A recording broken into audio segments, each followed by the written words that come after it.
Goeiemôre. Jy luister na die 11de oordeenking in die reeks, 'n paar maal om die son. Ons tema vanoggend is: Ken ons onsself? Ek het die reeks begin deur na die kerkvader Augustinus te verwys wat die woorde gespreek het: Noverim me, noverim te. Help my om myself te ken. Help my om U te ken. Ons kan God nie werklik ken as ons nie onsself ken nie. En ons kan onsself nie ken as ons God nie werklik ken nie. Johannes Calvijn, die kerkhervormer en tydgenoot van Luther, begin een van sy belangrikste werke so: Ware wysheid bestaan uit kennis van God en kennis van onsself, en die twee kan nie geskei word nie. Uit die staanspoor is dit duidelik, met eens duidelik, sonder dat jy eers hard daaroor te moet dink, dat hierdie geen ligte onderneming is nie. Wie van ons ken onsself om van God nie eens te praat nie? Met dit dat ons oë so aan die voorkant van ons koppe sit en ons uitkyk uit onsself vorentoe, sien ons meestal net ons hande en ons voete van ons hele self en nie veel meer nie. Ons weet nie eers hoe ons van agteraf lyk nie, wat nog van binne. Ons kan onsself nie eers van die kant af sien nie. Die spieël verklap nie veel nie, maak nie saak hoeveel keer of hoe lank ons voor dit bly staan nie. Dit mag wees dat aan die einde van al ons reise om die son, onsself die persoon is wat ons die slegste geken het. Vir die meeste kere in ons lewe wat ons mislei en bedrieg word, sal ons dalk teenoor onsself moet skuld bely. Ons bly 'n raaisel vir onsself. Ons twyfel in onsself. Ons neem besluite wat sleg is vir ons liggaamlike, geestelike en emosionele gesondheid. Ons weet wat reg is, maar ons doen wat verkeerd is. Ons tree so dikwels lynreg op teenoor dit wat ons besluit het ons nie gaan doen nie, en wat ons gaan doen. Paulus het dit treffend verwoord in Romeine 7. Ek begryp self nie wat ek doen nie, want wat ek wil doen, dit doen ek nie. Maar wat ek haat, juis dit doen ek. Dat ek nie wil doen wat ek doen nie, beteken dat ek toegee dat die wet goed is. Maar nou is dit nie meer ek wat dit doen nie, maar die sonde wat in my woon. Ek weet immers dat die goeie nie in my woon nie, nie in my sondige aard nie. Daar is by my wel die wil om die goeie te doen, maar ek doen dit nie. Die goeie wat ek wil doen, doen ek nie, maar die slegte wat ek nie wil doen nie, dit doen ek. En as ek nou doen wat ek nie wil doen nie, dan is dit nie meer ek wat dit doen nie, maar die sonde wat in my woon. So vind ek dan hierdie wet in my. Ek wil die goeie doen, maar al wat ek doen is die slegte. Diep in my wese vind ek vreugde in die wet van God, maar ek vind in my doen en late 'n ander wet, wat stryd voer teen die wet van my gees. Dit maak my gevangene van die wet van die sonde wat in my doen en late aan die werk is. Ek, ellendige mens, wie sal my van hierdie doodsbestaan verlos?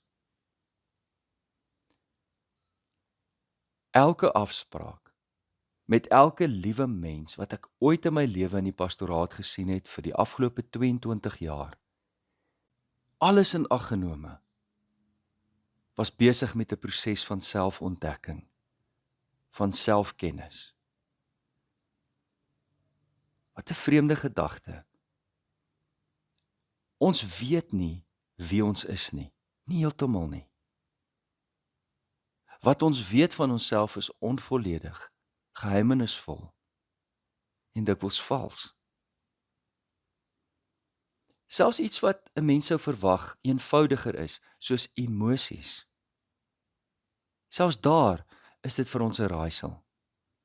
Hoeveel keer vra ons vir mekaar die vraag, hoe voel jy?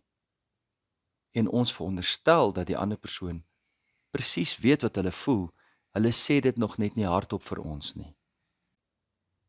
Dis nie so eenvoudig nie. In my spreekkamer lê daar 'n pak emosiekaarte.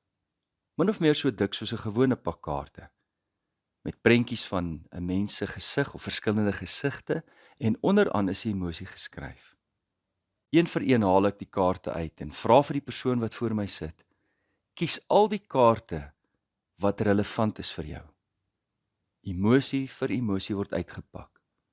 Onbelangrik, kwaad, jaloers, aggressief, verlief, skuldig, vuil, dom, gelowig, onveilig, perfek, optimisties, verward, hooploos, gedetermineerd, goedkoop, gemors, verlig, onskuldig, arrogant, ensovoorts.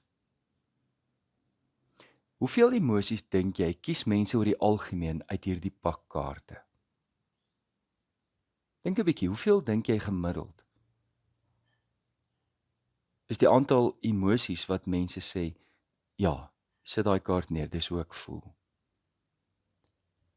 Ek en elkeen van die persone wat my al ooit gesien het, staan elke liewe keer, 100% van die kere, verstom oor hoeveel emosies ons tegelyk beleef. Emosies waarvan ons nie eens bewus is nie. Ek bedoel, die gemiddelde persoon kies meer as die helfte van daardie emosies, of baie naby daaraan. Soms is die tafeltjie wat ek gebruik te klein om al die emosies daar uit te pak. Ek kan my dink dat jy vanoggend mag voel ek oordryf met die hoeveelheid emosies. Maar ek deel maar net met julle wat ek in werklikheid ervaar. So nou die oggend besluit ek om die pak kaarte vir myself uit te haal, wat ek nog nooit gedoen het nie. En een vir een haal ek die kaarte uit. En ek kies al die emosies wat relevant is vir my. Om eerlik te wees, ek het gedink, en dis waarvan ek bewus was, dis so 3 emosies oor hierdie spesifieke gebeurtenis. Toe ek klaar is, staar ek na 30 kaarte wat ek voor my neergesit het. Ek kon dit nie glo nie. Hoe goed ken ons onsself? Blykbaar nie so goed as wat ons dink nie. In 'n boek wat ek besig is om te lees, sê die skrywer woorde wat my soos 'n hamer tref. The self is where we meet God. Die self is waar ons God ontmoet. So in die verbygaan dink ons ontmoet God in ruimtes soos die kerk, in die natuur, in ons huise of in ons binnekamer. Maar die werklike plek waar ons God ontmoet, is die self. Wat 'n ontsaglike gedagte. Ons gebed kom uit die groot gebedeboek. Here, wees my genadig en help my om myself te sien in die helder lig van u heiligheid, sodat die waarheid oor my sondige aard, wat ek met trots en verwaandheid probeer verberg, aan die lig sal kom. Here, vir wie daar geen geheim bestaan nie, konfronteer my met die valshede en maskers waarmee ek myself en ander probeer mislei. Here, reinig my. Here, laat my groei. Leer my om u in waarheid en in die lig te dien. In Jesus naam bid ons dit. Amen. Ek sien uit daarna om saam met julle hierdie week verder onsself te verken. Liefde en 'n geseënde week vir elkeen.